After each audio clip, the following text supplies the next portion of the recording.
Today we're here at a Hidden Treasures Thrift Store.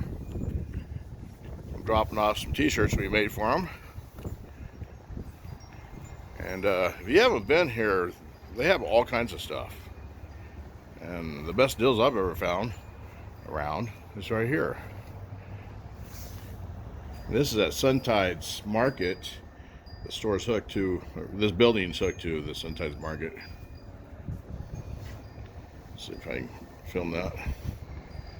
Right off of Highway 12 near Glede, before Red Myers and Yakima, which is right down the road down there. Yeah, if you haven't been here, check them out.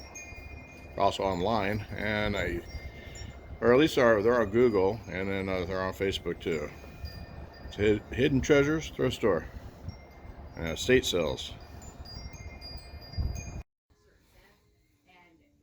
As you see, the store is packed with different stuff. Just about everything you need here. It came out of somebody's house at one time. Could be in your house. For a good price. Take it home.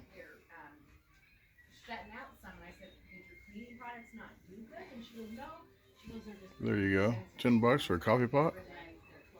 And prices are negotiable. They've got cleaning products, they've got car fresheners, air fresheners, they've got those one little sash things you put in, called buddies or something, that look like stuffed animal and you put them in there. Look at that. I need saucers. I can't believe how much different stuff. It's just yeah, I'm cheap. Yeah, I do like the diffusers or the essential oil. Yes. It puts a little moisture in there, especially when wood's so. It does, yeah. And you know, I could not believe we had an estate sale one time, and the lady, whoa, because I was like, oh yeah, you know, you're looking at 50 cents, you know, for A lot of different tools. it's like, no bar. And it changes, of course.